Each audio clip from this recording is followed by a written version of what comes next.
My question is for Mr.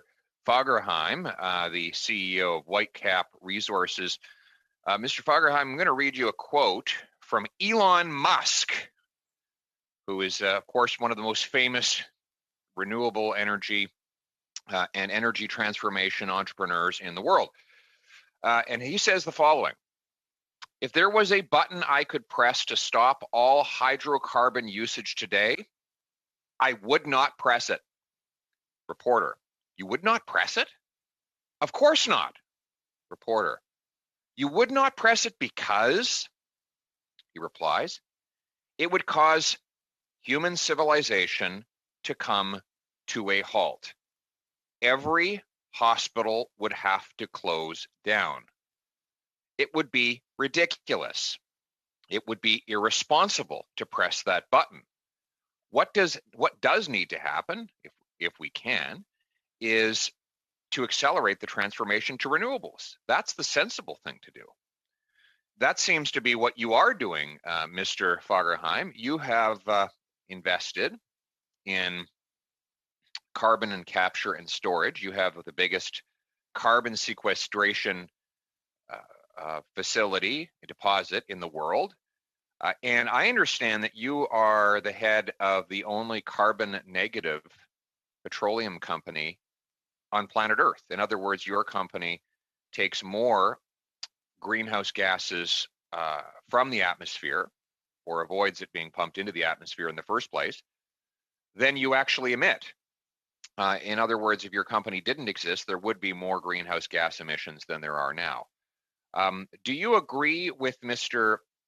Elon Musk when he says that shutting down oil and gas, as is the policy of the federal government, would bring civilization to a halt if it were to happen without a just and sensible transition like you are attempting to, through your investments in technology, achieve?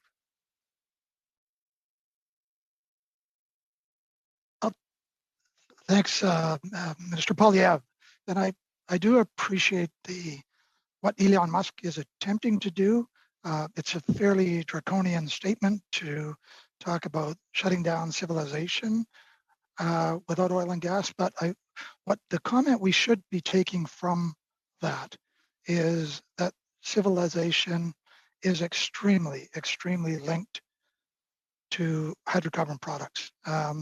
We're talking about oil and gas into the future, our livelihoods, whether it's hospitals, any chemical production, anything that we do at this particular time in society, everyday society, the clothes we wear, all the textiles, they all rely on hydrocarbon products. So we agree on the medical science side, on hospitals closing and the amount of materials that are used, petroleum products.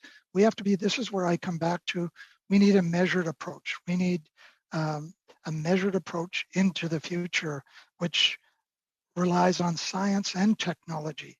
So carbon capture, utilization, storage, we're going to transition for an extended period of time. This is not a start and stop exercise. It should be respected and rewarded.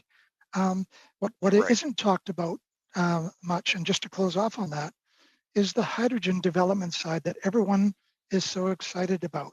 Hydrogen development needs carbon capture as well. Right. So there is going to be a transition phase that we should be advancing through very practically, logically, right. and sequentially.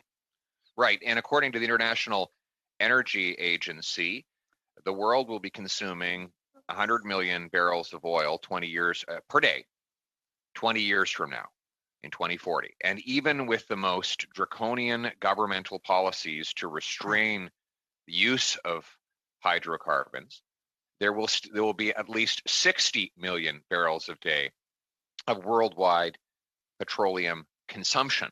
The question is, where do we want that to be produced and how?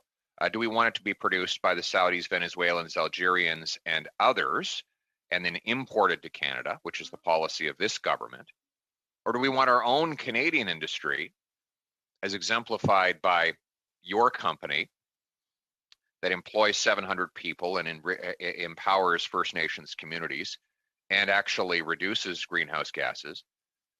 Or do we want hostile foreign polluting nations to make our energy for us? Which option should Canadians pick?